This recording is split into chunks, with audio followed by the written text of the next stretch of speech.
1번이면 가로 없는 1번을 찾아보셔야죠. 가로 없는 1번은 7314페이지 나옵니다.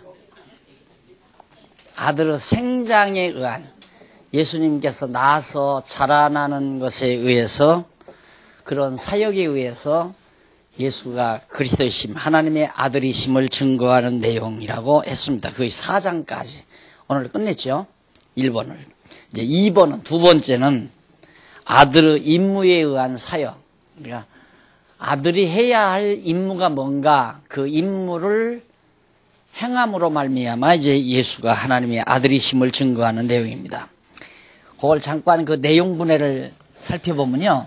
그 바로 밑에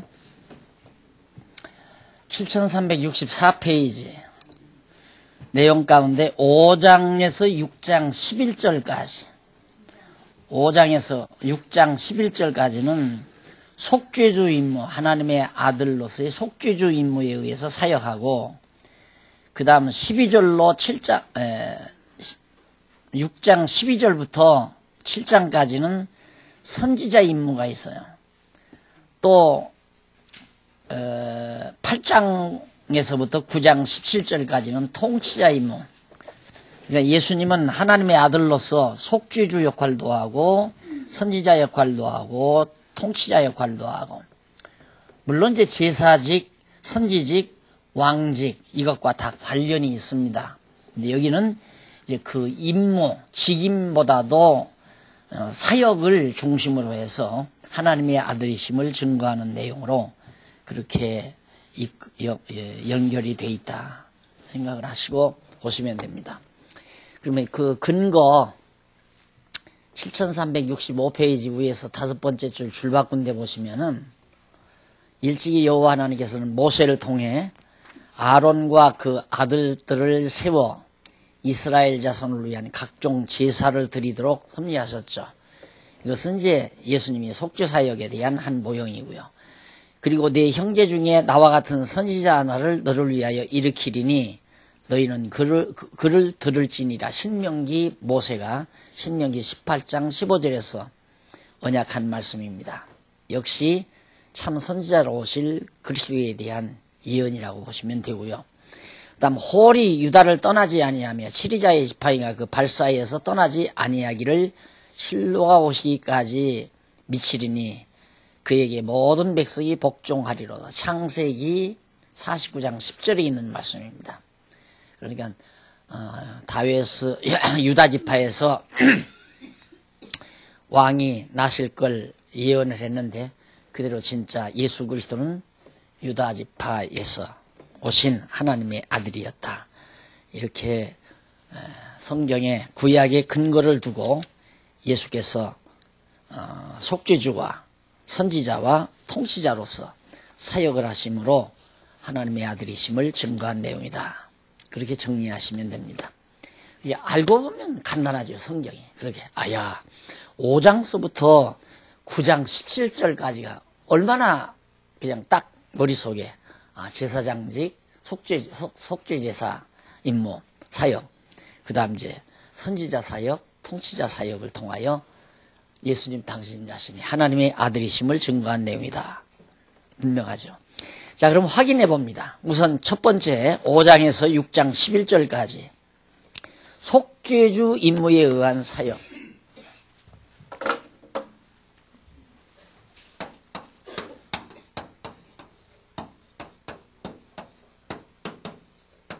속죄주 임무에 의한 사역이 6장 11절까지.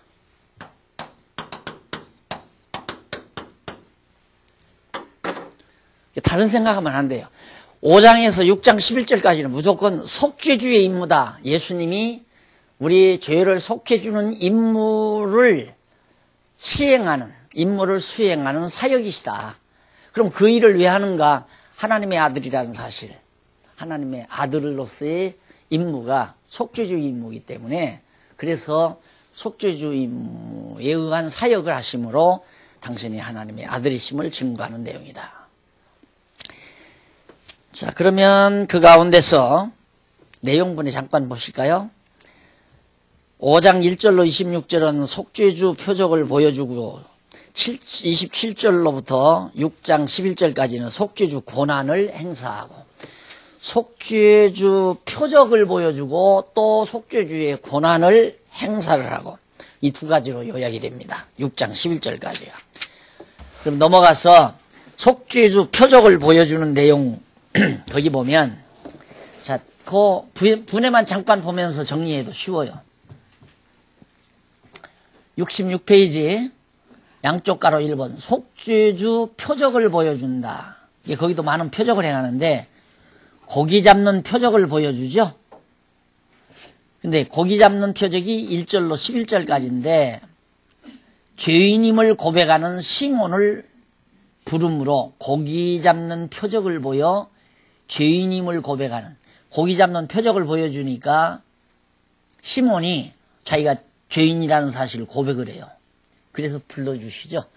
죄인인데도 불러주시는 건 속죄주의 임무 중에 하나죠. 그 다음 이제 12절로 16절은 문둥병 들린 자가 깨끗게 되는 속죄주의 표적을 보여줍니다. 문둥병은 더러운 병이에요. 그래서 문둥병이 깨끗해진다는 것은 그만큼 속죄주의 표적을 나타내 보여주는 겁니다. 17절로 26절은 중풍병자를 고쳐 걷게 하는 속죄주의 표적을 보여줍니다. 자, 그럼 하나하나 어떻게 그렇게 되는가? 고기 잡는 표적을 보여 5장 1절로 11절 제일 밑에 있죠? 66페이지 표적을 보이는데 무리가 옹유하여 하나님의 말씀을 들을새 예수는 게네사렛 호숫가에 서서 호숫가에 두 배가 있는 것을 보시니 어부들은 배에서 나와서 그물을 씻는지라. 예수께서 한 배에 오르시니 그 배는 시몬의 배라. 육지에서 조금 떼기를 청하시고 앉아서 배에서 무리를 가르치시더니 말씀을 마치시고 시몬에게 이르시되 깊은 데로 가서 그물을 내려 고기를 잡으라.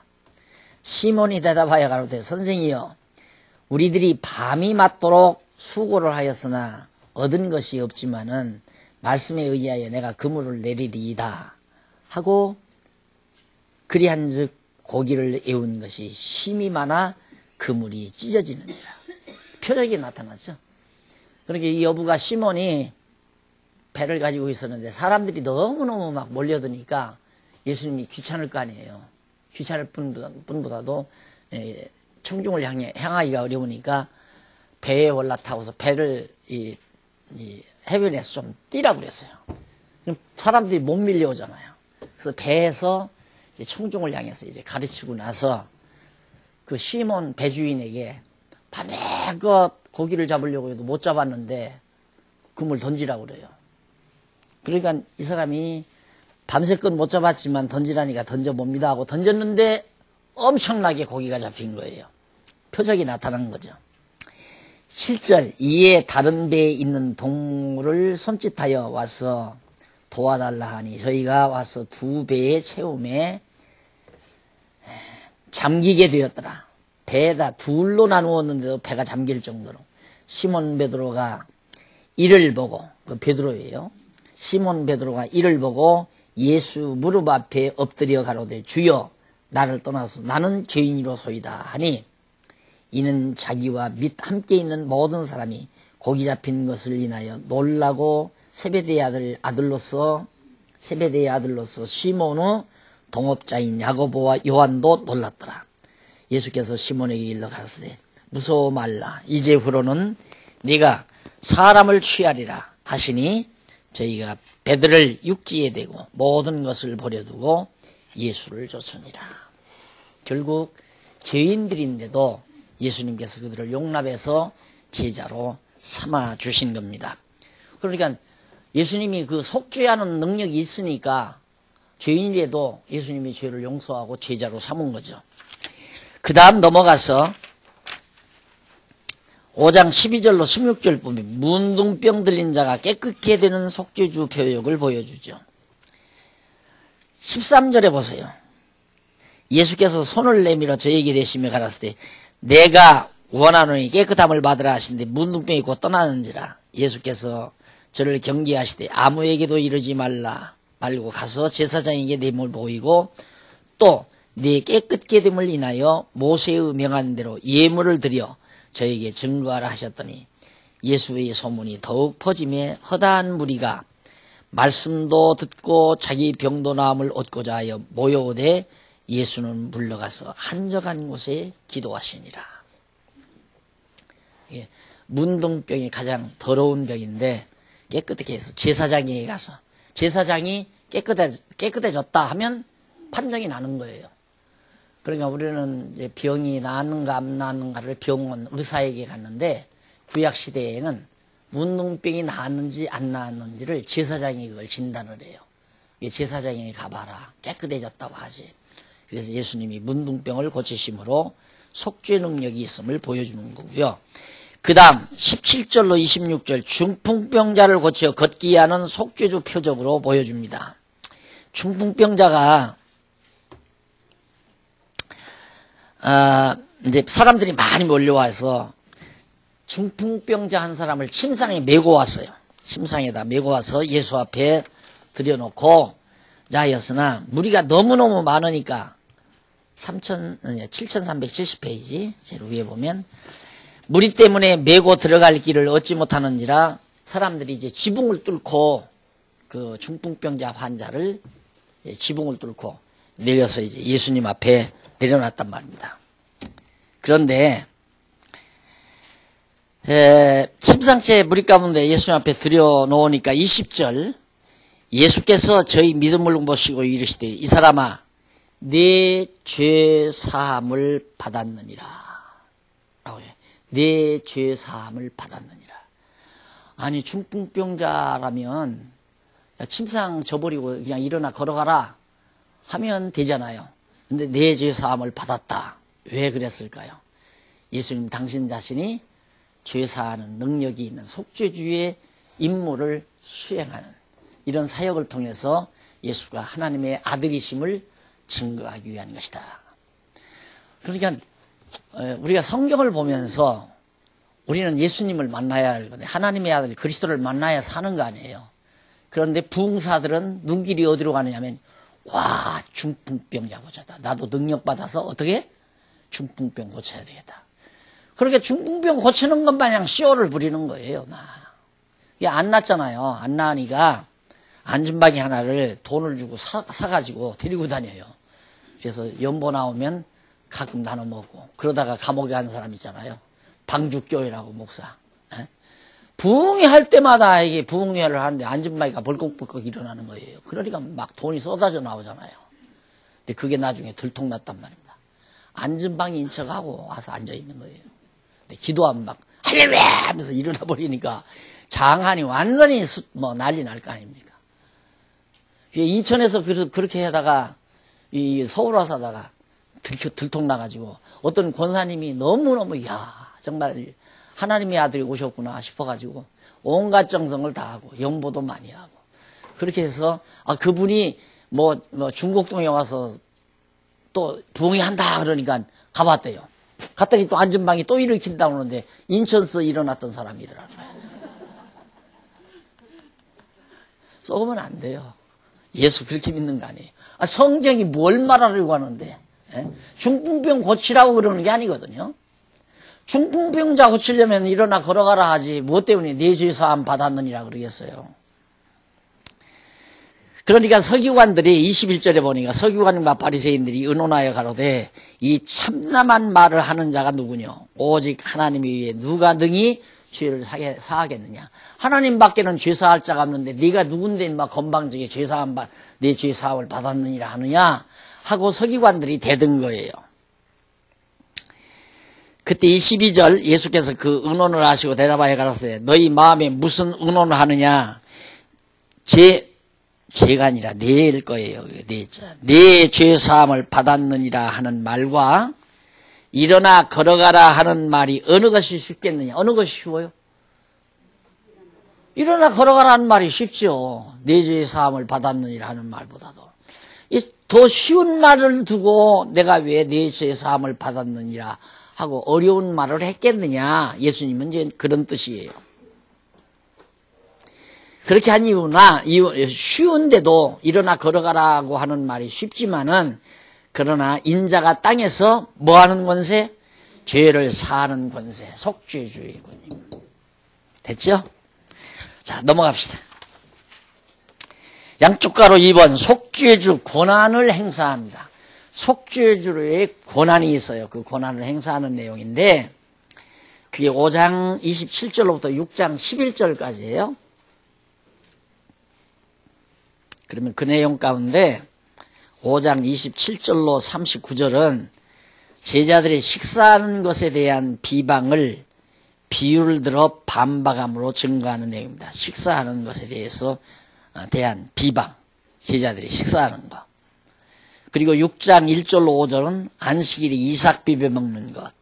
그 다음 6장 6절로부터 11절은 송사할 구실을 찾는데도 안식일에 손 마른 자를 고치는 것.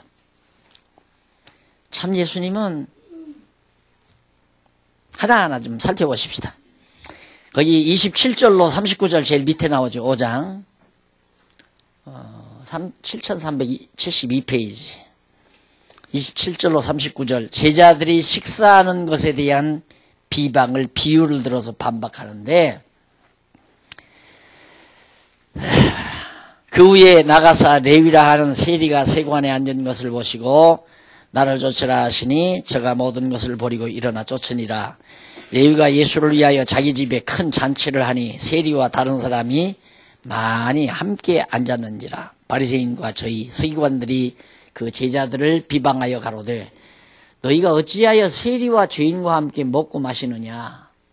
원래 그 유대인들은 복 있는 사람은 악인의 꾀를 쫓지 않냐면 죄인의 자리에 앉지 아니하고 나오잖아요. 시편에. 그러니까 죄인들하고 절대 자리를 같이 안 해요. 죄인이 누구냐? 이방인들, 세리들, 죄 많은 사람들. 그 사람들하고 자리를. 그 시편을 그런 식으로 이해를 해가지고. 그게 유대인들이라고 해서 성경을 제대로 보는 게 아니죠. 그런데 예수를 보니까 진짜 그 당시에 사회적으로 죄 많은 세리가 아까 세금 막 자기 마음대로 걷어서 포탈에 먹는 사람이라고 그러죠. 그런 죄인들하고 예수님이 같이 식사를 하니까 이제 그 바리새인들이나 서기관들이 이제 예수님을 비난을 했어요. 또 제자들한테도. 그러니까 예수께서 대답하여 가라사대 건강한 사람에게는 의원이 쓸데없고 병든 자에게야 의원이 쓸데있나니. 이건 하나 비유를 든 거죠. 건강하면 의원이 무슨 필요 있느냐. 병들어야 의원이 필요 있지. 그런 것처럼 내가 의인을 부르러 온 것이 아니요 죄인을 불러 회개시키러 왔노라. 그러니까 속죄주 권한을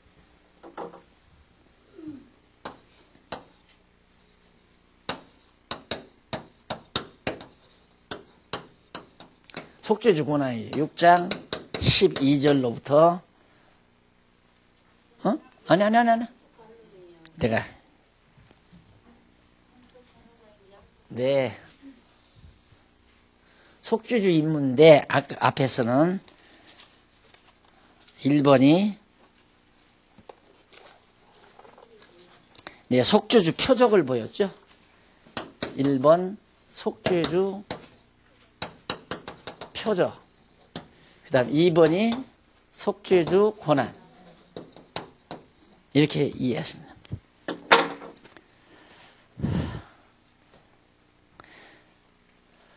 그러니까 예수님이 뭐 하필 잡술 곳이 없어서 세리하고 밥을 먹겠어요? 그러니까 예수님이 당신의 임무, 권한을 깨달아 알고 하나님의 아들이심을 증거하기 위해서 죄 많은 세리를 불러 그 집에 가서 식사를 같이 하신 거예요. 그래서 설명을 하면서 나는 의인 부르러 온 게 아니다. 여기서 의인 부르러 왔다는 말은 너희들이 생각하는 그런 의인, 바리새인이나 서기관들이 생각하는 그런 의인들은 나는 안 부른다. 죄 많은 사람을 불러 회개시키러 왔다. 그러면서 하고 바리새인의 제자들도 또한 그리하되 당신의 제자들은 먹고 마시나이다. 예수께서 저희에게 이르시되 혼인집 손님들에게 신랑과 함께 있을 때 너희가 그 손님으로 금식하게 할 수 있느뇨. 그러나 그날이 이르러 저희가 신랑을 빼앗기리니 그날에는 금식할 것이냐. 요 부분 강의했다가 내가 2단 12호로 만났잖아요. 교인들이 교회에서, 한국교회에서 그 특히 이제 부흥회 앞두고 금식 기도를 많이 시킵니다. 그렇게 시켜야 돼요. 예를 들면, 지금으로부터 한 3, 40년 전에 교회에서 이제 부흥회를 시작하잖아요. 예배당 지려면 부흥회를 하죠. 부흥회를 할 때 준비를 어떻게 시작하면 지금 부흥사가 굉장히 어느 기도원에서 지금 계속 기도하면서 능력을 받아 축적하고 있다 이거예요. 엄청난 능력을 받아. 바로 기도원에서 기도 마치자마자 우리 교회로 올 겁니다. 선전을 목사가 늘어지게 해요. 그리고는 성도들에게는 막 금식하며 기도하도록 열심히 한 보름 내지 한 달 가까이 막 준비 기도를 시켜요. 그동안 밥도 굶게 만들고. 그래서 성도들의 관심을 전부 거기에 집중시키게 만들어요. 그럼 부흥사가 딱 그날 도착하면 도착하자마자 벌써 부흥회는 시작이 되는 거예요. 밥은 안 먹어서 뭐가 헛거리 자꾸 보이기는 시작하지. 눈에서 헛소리 자꾸 들려오지. 그런데다가 목사가 고함 지르기 시작하면 이제 뭐 주의 음성 들려오지. 환상이 보이지. 그렇게 되면 이제 부흥회는 끝나는 거예요. 그러면 이제 가져라는 대로 가져죠. 뭐. 논문서도 가지고 반문서도 가지고 금반지도 빼내고 그렇게 해서 과거에 한국교회가 이렇게 부자교회가 된 겁니다.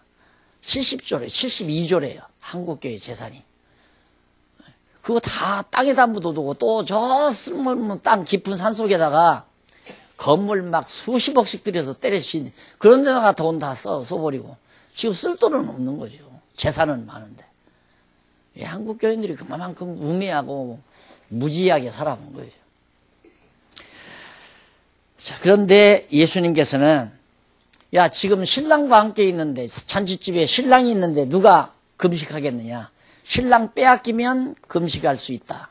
그래서 내가 예수님과 함께 사는 동안 왜 금식하냐. 잘 먹고 튼튼하게 건강하게 씩씩하게 사시라고. 금식하지 말랐다고 해서 그래 이단이래요. 예수님도 이단이지 그러면 금식하지 말라고 그랬으니까. 예수님이 금식하지 말라는 건 예수님은 이단이라고 못하니까 날들어만 이단이라고 그러잖아요. 별걸 다 가지고 이단이라고 그래요.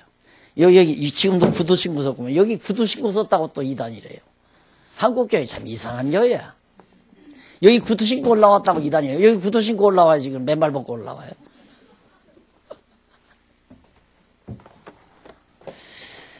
자, 그래서 금식 기도원도 아까 말했지만 참 내가 보기에는 저거 아닌데. 그래 다 그렇게 그게 옳다고 생각하는데 나만 아니다라고 하니까 나만 죽이려면 되잖아요. 아닌 건 아니죠. 금식한다고 금식해서 능력이 나타나서 병이 낫는 게 아니라 생리현상이에요. 그냥 인간의 생리적으로 속이 좀 나쁘면 한동안 금식을 하면 자체 치유가 돼요. 그런 기능을 하나님이 본래부터 우리 인간 창조할 때부터 그렇게 만들어 놨어요.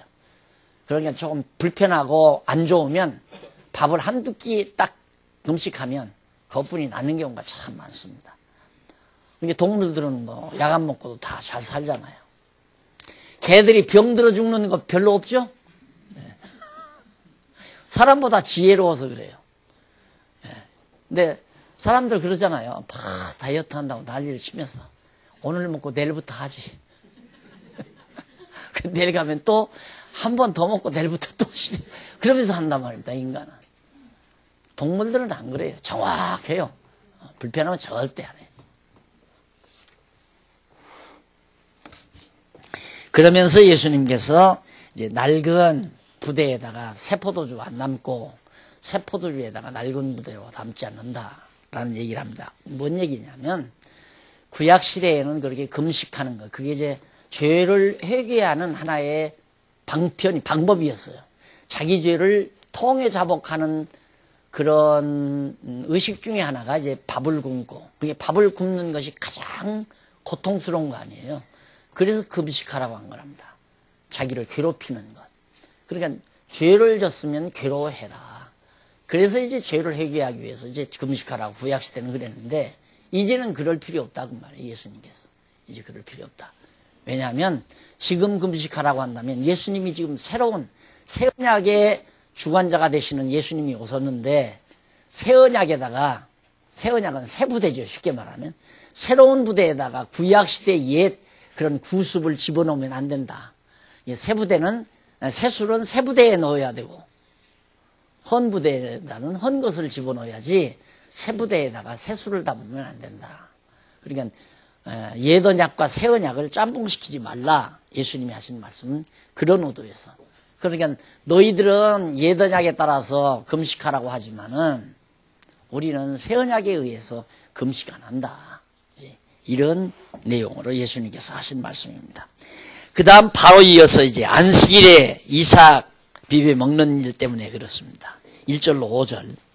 안식일에 예수께서 밀밭 사이로 이렇게 밀밭 사이로 아주 지나가는데 제자들이 시장에 있기 때문에 밀이삭을 꺾어서, 원래 구약시대도 보면 지나가다가 길가에 있는 건 먹게 돼 있어요. 이삭 같은 거. 또 이삭 주워서 먹기도 하고. 그러니까 제자들이 이삭을 꺾어서 비벼 먹었단 말입니다. 남의 건 먹었기 때문에 도둑질로 책 잡은 게 아니라 안식일에 어떻게 이삭을 비벼 먹느냐. 이게 안식일은 절대 아무것도 하지 말아야지.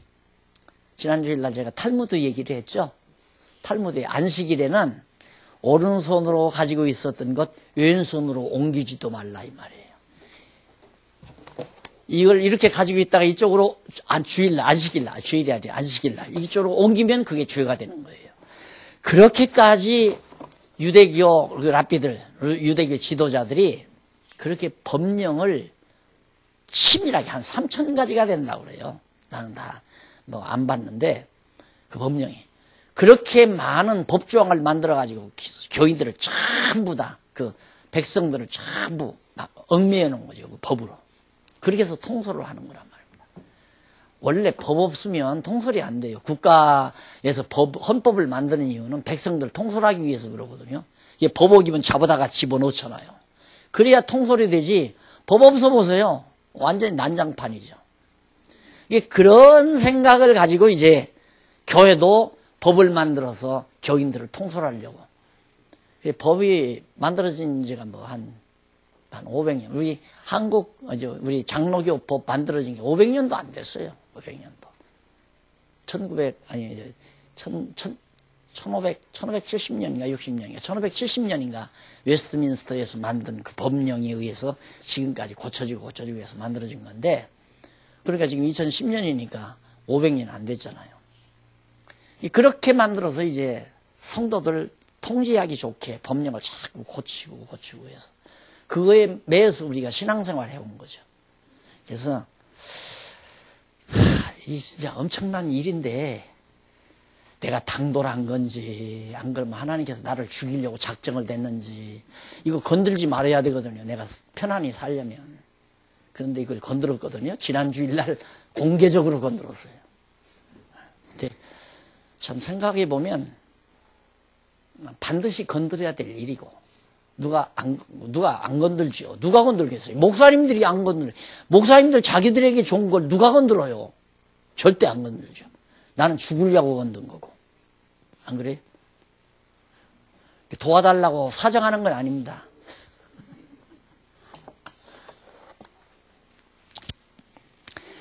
이런 이제 유대교에서 그런 식으로 막 법령을 만들어서 백성들을 이제 통제하는데 그걸 어겼다고, 그런 것을 어겼다고 예수님의 제자들을 책잡는데 예수님께서는 다 그것 죄 아니다. 다 상관없다 이 말이에요. 안식일에 이삭 먹는 것도 마찬가지고 그걸 이삭 먹음에 대한 비방을 다윗의 예로 들어서 반박을 해요.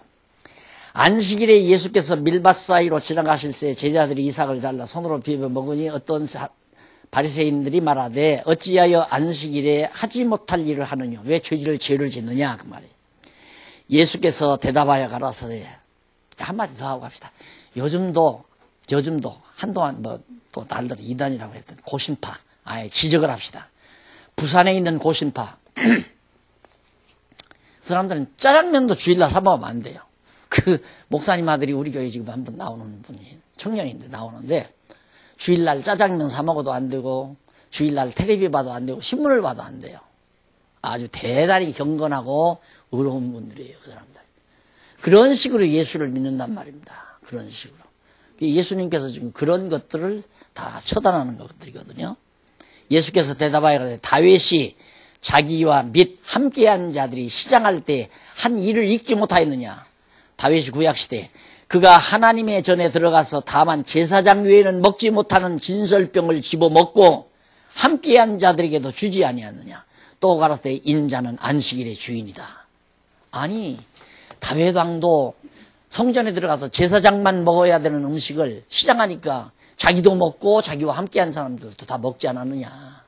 근데 다윗보다 큰 자가 나 여기 있다. 나는 다윗보다도 큰 자다. 이면에 이제 그런 뜻이 있는 거예요. 그러면서 내가 안식의 주인이다 이놈들아. 내가. 그러니까 권한이 있다 이 말이에요. 당신이. 속죄주의 권한. 안식일에 이삭을 잘라 먹어도 죄가 안 되도록 그런 권한을 안 되도록 할 수 있는 권한을 내가 가지고 있다 이놈들아. 왜 잡소리가 그렇게 많으냐. 지금 예수님의 말씀은 그거 아니에요. 그래서 바로 속죄주 권한을 보여주는 내용이다. 그 다음 6장 6절로 11절. 송사할 구실을 찾는데도 안식일에 손 마른 자를 고쳐요. 자, 그러니까 얼마나 바리새인들과 서기관들이 열통이 터지겠어요. 그래서 저는 어떻게 책을 잡아야지. 어디를 잡든가 잡아야 되겠다 하고 가만히 지금 송사할 수 있는 구실을 찾는데 예수님은 도리어 구실을 만들어 주어요. 안식일 날 거기 보니까 서기관과 바리새인들이 7절에 바리새인들이 예수를 송사할 빈거를 찾으려 하여 안식일에 병 고치시는가 엿보니 저 안식일에 병을 고치나 안 고치나 보자. 만약에 고치는 날에는 당장 송사를 해야 되겠다. 그런데 예수께서 저희 생각을 아시고 손 마른 사람에게 이르시되 일어나 한가운데 서라 하시니 저가 일어나 서거늘 예수께서 저희에게 이르시되 내가 너희에게 묻노니 안식일에 선을 행하는 것과 악을 행하는 것 생명을 구하는 것과 멸하는 것 어느 것이 옳으냐 하시며 무리를 둘러보시고 그 사람에게 이르시되 네 손을 내밀라 하시니 저가 그리하며 그 손이 회복된지라. 저희는 분기가 가득하여 예수를 어떻게 처치할 것을 서로 의논하니라.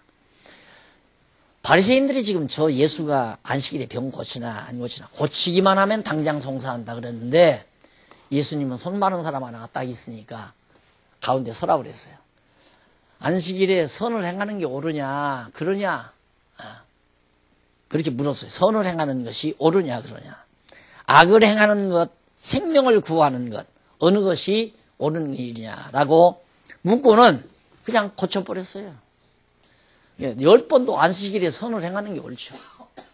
그러니까 질문만 하고 그냥 고쳐버려요. 그러니까 바리새인들은 예수를 그것도 뭐냐 고난이 안식일에 행해도 죄가 안 되는 그런 고난을 예수님 스스로가 가지고 있음을 보여주는 것이 바로 그런 하나님 예수님의 사역이었다.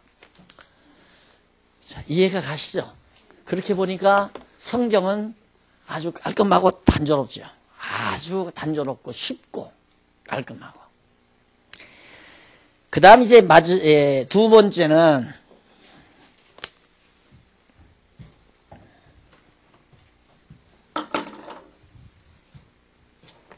큰 두 번째입니다. 선지자 임무에 의한 사역. 여기는 속죄주 임무죠. 여기는 선지자 임무. 이렇게 성경이 아주 논리적으로 되어 있다는 거야. 너무 분명하잖아요. 하나님의 아들의 임무는 하나님의 아들의 임무 중에는 속죄주 임무가 있고 선지자로서의 임무도 있고 마지막에는 통치자로서의 임무가 세 번째는 통치자 임무 있다고 그랬죠. 이 선지자 임무 이것은 어떻게 예수님께서 선지자 임무를 감당하시는가 한번 보십시다. 양쪽 가로 첫 번째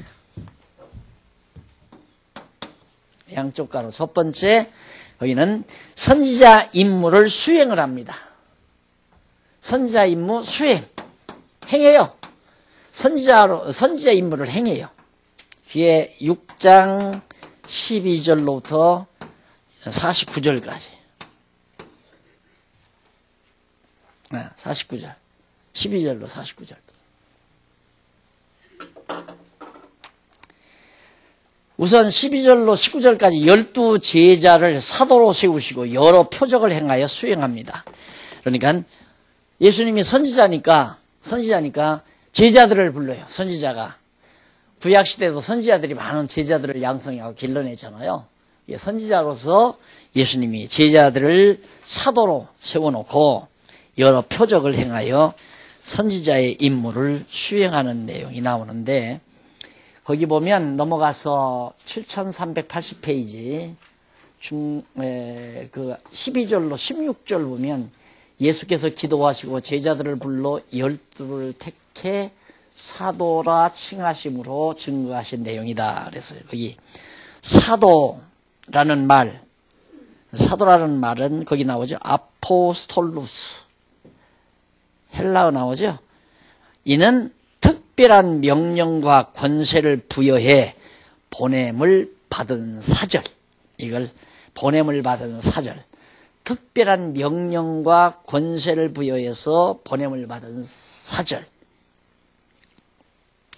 예, 여러분 그걸 아셔야 됩니다. 예, 그리스도예요. 그리스도. 여기는 사도고, 그리스도의 권한을 이 사도에게 부여한다. 그러면 한 번 사도에게 권한을 부여하면 여기서 일부 그리스도가 가지고 있는 권한을 남겨놓고 일부만 이리 줬는가? 그리스도가 가지고 있는 권한을 몽땅 다 줬는가? 몽땅 준 것도 아니고 일부만 주는 것도 아니라 계속해서 공급하는 거예요. 언제라도 그리스도를 의지하지 않고는 사도들은 아무것도 할 수 없는 거예요.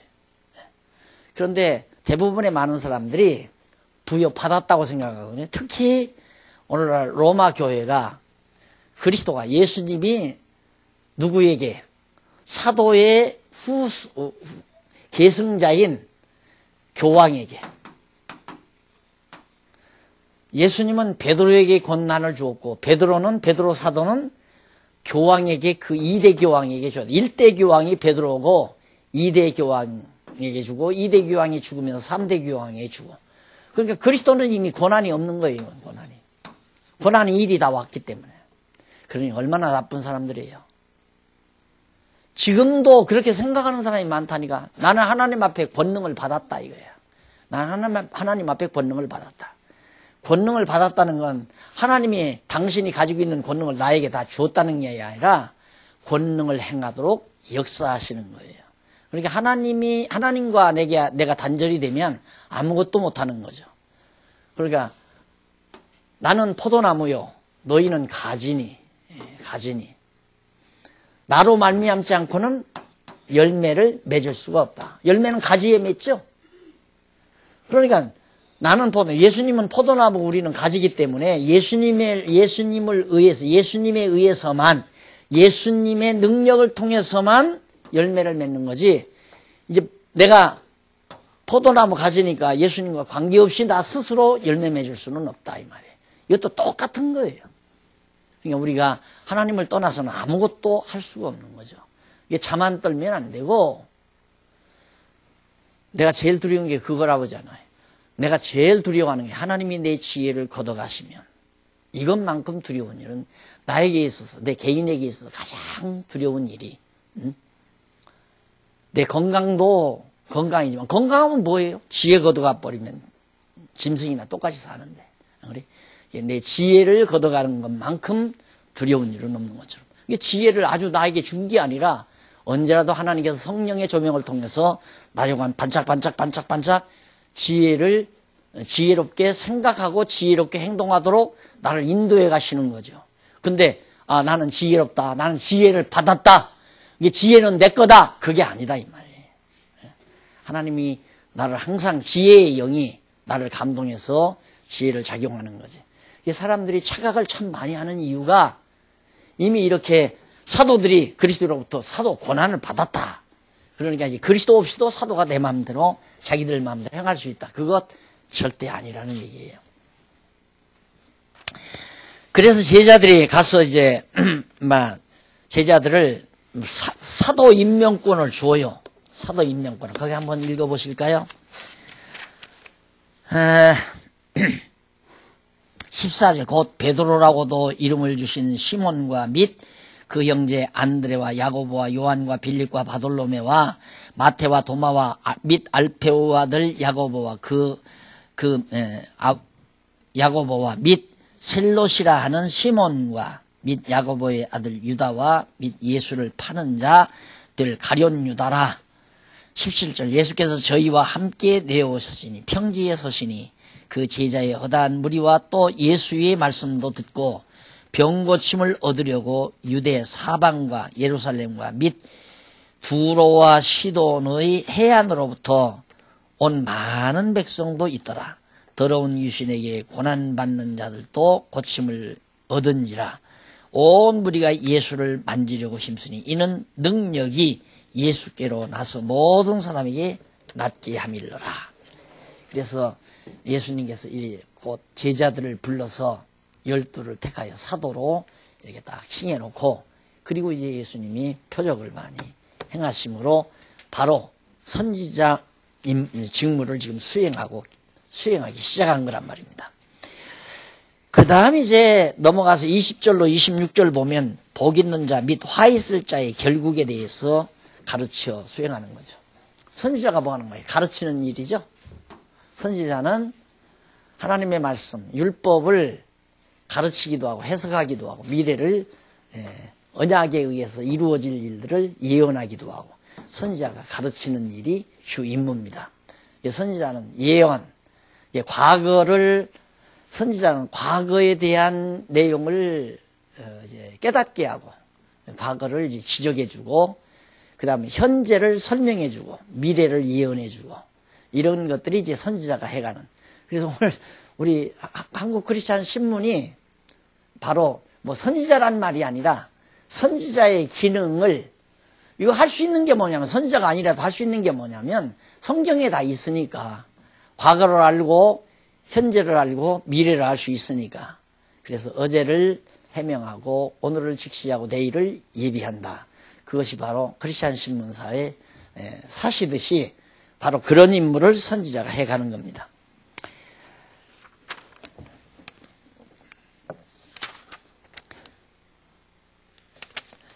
그래, 거기 보면 눈을 들어보시고 예수님께서 제자들을 보시고 가라사대 가난한 자는 복이 있나니 하나님의 나라가 너희 것이며, 이제 줄인 자는 복이 있나니 배부름을 얻을 것이요, 이제 우는 자는 복이 있나니 너희가 웃을 것이요. 인자 다 거기 나옵니다.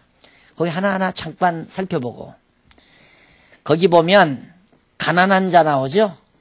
그 82페이지 20절로 23절 중간쯤 보면 20절로 23절 나오는데, 그 밑으로 세 번째 줄을 보면 가난한 자는 복이 있나니 그렇게 나와요. 근데 이 가난한 자는 헬라어로 호이 푸토코이란 말인데, 같은 의미의 히브리어 아나우를 바로 호이 푸토코이라고 그렇게 번역을 한 거예요. 아나우라는 말을. 그래서 이방 권력자들에게 경제적으로 토지나 재물을 수탈당하고 정치적으로나 사회적으로 억압을 받으며 살아가는 그런 자들. 그러니까 그 당시에 유대인들에 대한 하나의 그 형용사예요. 가난한 자. 유대인들을 설명하는 말. 유대인들은 가난한 자다. 왜? 로마에게 전부 재산도 수탈당하고 다 탈취당하고, 그래서 이제 정치적으로 눌리기도 하고 자유도 없고, 그런 유대인들의 모습을 예수님이 한마디로 표현해서 가난한 자, 우리말로 번역했을 때 가난한 자라고 번역을 한 거죠. 눌린 자, 억울한 자, 이는 다 동한 얘기입니다. 그리고 복은 마카리오스라고 하는데 무슨 말이냐면, 같은 의미를 가지고 있는 히브리어 바라크라는 데서 왔어요. 언약된 메시아 곧 하나님의 나라를 말합니다. 그러니까 복이란 하나님 나라, 근데 우리말로 번역한 이 복하면 아, 잘 먹고 잘 사는가. 우리는 하도 5천년 동안 못 먹고 못 살아가지고 우리 언어가 다 정말 언어가 다 흐려졌어요. 이 복이라는 말이 잘 먹고 잘 사는 게 아니야. 이게 나는 지금도 귀에 쟁쟁한데 할머니가 옛날 얘기해주면 꼭 끝은 잘 먹고 잘 살았단다. 그게 끝이에요. 결론이 잘 먹고 잘 살았단다. 오죽이 못 먹고 못 살았으면 그랬을까요? 지금은 너무 잘 먹고 잘 살아서 병들죠. 다. 그래서 병이 든 거예요. 현대병은 잘 먹고 잘 사는 병이에요. 너무 잘 먹으니까 몸이 자꾸만 병마가 더 쉽게 침투해오죠. 그런데 사실은 이 성경에서 말하는 바라크나 히브리어로 헬라어로 마카리오스라는 이런 말들은 언약된 메시아, 구약에서 성경에서 언약하신 메시아. 그러니까 첫 아담에게 하나님께서 처음에 아담을 지어놓고 내가 아담에게 복 주시기를, 복 주어 생육하고 번성하라, 복을 주시기를. 그때의 그 복, 생육하고 번성하고 땅을 정복하고 다스리고, 그게 나라니까 다스리라는 거 아니에요. 온 땅을 정복하고 온 걸 다 정복하고 생육하고 번성해서 나라를 이룬 것을 통치하라. 그게 아담에게 주신 복이죠. 그게 바로 언약이에요. 그게 바로 하나님의 나라로 오실 그리스도. 그게 복이 언약된 메시아 그리스도를 의미해서 복이라고 말한 것이다. 그러니까 그 말을 해석하면 가난한 자에게 복이 있나니 천국이 저희 것이다 했으면 맞잖아요. 아, 가난한 자, 로마에 억눌리고 짓밟히고 살취당한 유대인들 너희들, 가난한 너희들에게 복이 있다. 뭐가? 메시아가 왔다. 그러니 하나님의 나라는 너희 것이다. 그 말이에요. 그런데 이걸 나는 교회 학교 시절에 어린 시절 교회 학교에서 주일학교에서 어떻게 배웠냐면 여러분 가난해야 천국 가요 그렇게 배웠어요. 부자는 천국 못 가요. 부자는요 천국 가려면요 바늘귀 있지요. 바늘귀 글로로 약대가 들어가는 것보다 더 어렵대요. 그게 지금도 생생하거든요.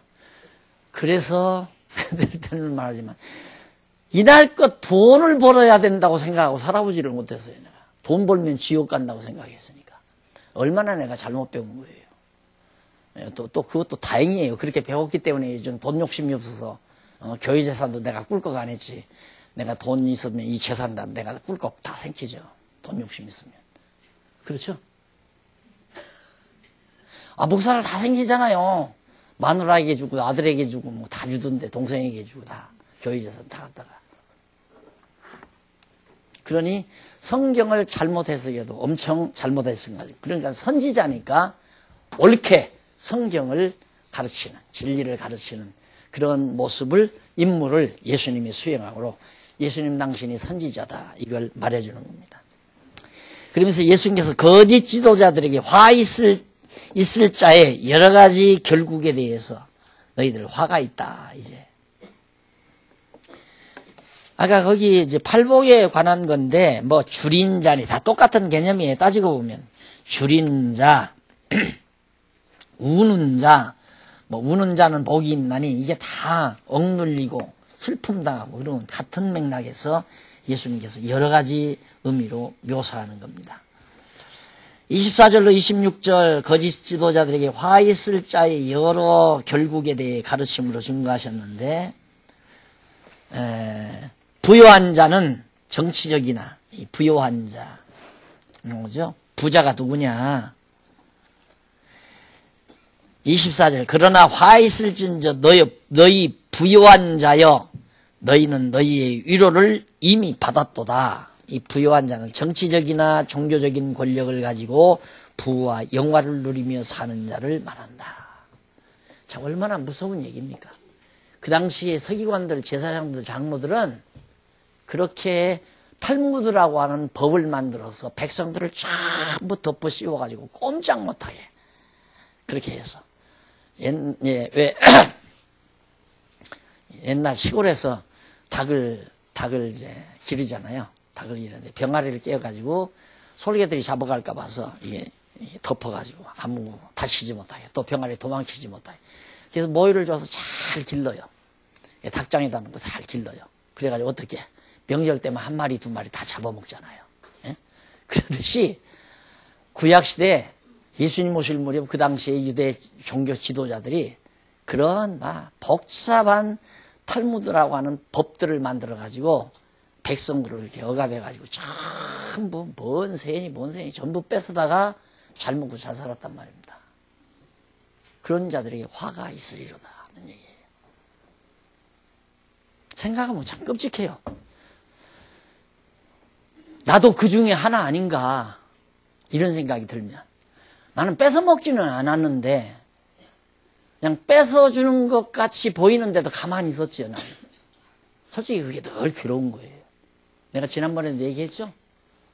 성도님이 그럼 뭐 너무 많이 듭니다 하고 이렇게 하는데도 그냥 뭐 막 힘든 장로님이 나오셔서 한마디 하면 꼼짝 못하고 다 주더라고요. 그러니까 나는 모른 척하고 다 받아먹고서 한 거야. 지금까지. 진짜예요. 내 생애에서 가장 가슴 아픈 부분이 그 부분이에요. 내가 왜 이렇게 살았나. 물론 기쁘고 즐겁게 협력하기 위해서 정말 이 일에 전념하라고 주신 분들은 참 고마운 일이고 아름다운 일이지만 그 중에 성도들에게는 그런 데 관심 없는 사람이 있단 말입니다. 나도 먹고 살기 힘들어 죽겠는데 근데 그런 분들 끝까지 내가 그러니까 나왔으니까 얘기하고 합시다. 목회 처음 시작했을 때 내가 펑펑 운 적이 있어요. 장안동에서 시작할 때. 운 이유가 제 생활이 어려운 분이 한 분 있었어요. 혼자 되신 분인데 과부인데. 근데 생활이 아니에요. 그냥 거지예요. 거지. 언덕바지에다가 그냥 찌그러지는 방 한 칸 얻어가지고 살면서 혼자서 살면서 이런 겨울에도 니아가에다가 물통을 싣고 물장사를 해요. 그래서 물을 받아다가 이제 저 산 삐에다 달동네 같은 데 가서 이제 그 물을 팔아요. 매주일마다 11조를 내는 거예요. 이 양반이. 버릇이 돼가지고. 물장사 한 주일을 해서 예를 들어서 막 5만 원 벌었다면 5천 원을 갖다 내는 거예요. 꼬박 내요. 11조 안 빠지고 내는 분은 그분 하나밖에 없었어요. 근데 그걸 날들어 용돈 쓰라고 교통비하라고 준단 말입니다. 그걸 받아서 모아가지고. 물론 다른 연구도 있죠. 그때는 뭐 생활비는 엄두도 못 낼 때고 그저 나오는 대로 조금씩 주는데 뭐 나 쫙 다니는데 교통비라도 쓰라고 조금씩 주고요. 하루 저녁에는 얼마나 가슴이 아픈지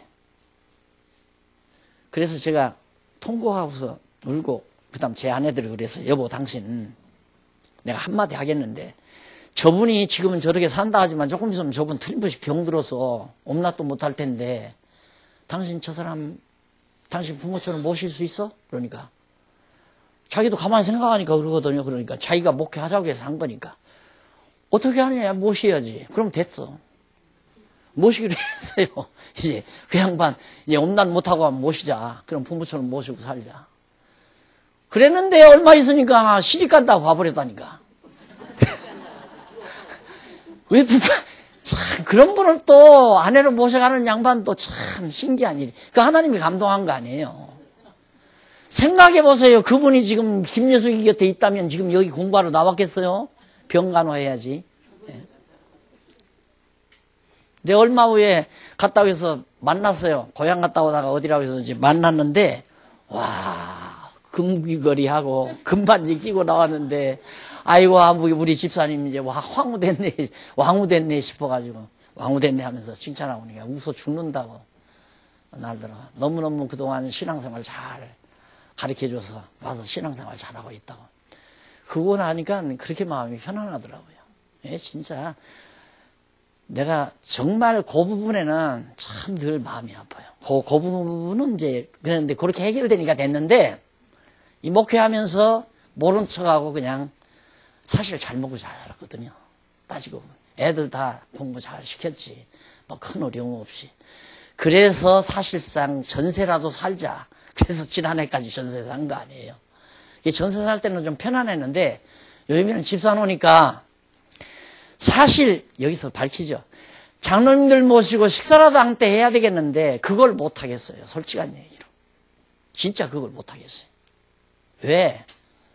어렵게 사시는 장로님들도 있잖아요. 또 권사님들도 마찬가지고. 집이 나쁘면 얼른 오라고 하셔야 돼요. 또 나쁘면 나빠서 못 오라고 그래요. 왜? 나쁜 거 보면 또 부담스러울까 봐서. 집을 빨리 산 이유도 우리가 그렇게 사는 줄 몰랐던 모양이야. 어떻게 장로님들이 무슨 일로 집에 왔다고 그냥 막 서들어가지고 집 산다고 집을 그래서 사서 줘서 이사 간 거 아니에요. 이런 장면만 나오면 아이고 나도 그 종자 아니냐. 어? 기존에 이 헌법 득에다 없고 담임 목사라고 하는 명칭 붙이고 목회자는 당연히 성도들이 다 먹여 살리고 입히고 집도 사주고 다 해야 된다는 그런 법령을 규범을 만들어서 한 덕을 내가 단단히 본 거죠. 근데 끝까지 그걸 변론하는 그렇게 살았는데 전세로 살았는데 막판에 와서 내가 그만둔다니까 급했는지 다 사주고 다 해줘가지고 물론 그동안 이제 목회비는 목회하시라고 목회하는데 지장 없도록 한다고 줬는데 그래도 나로서는 내가 벌어서 먹고 산 것만큼 마음이 편치를 않아요. 솔직한 얘기가.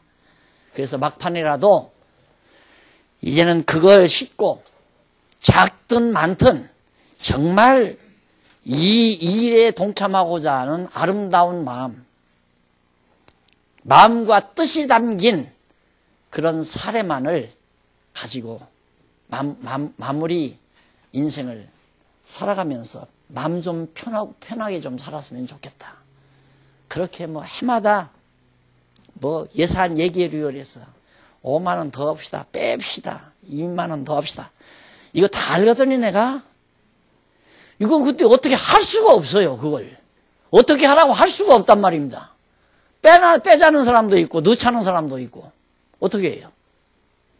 그것이 바로 나의 괴로움입니다.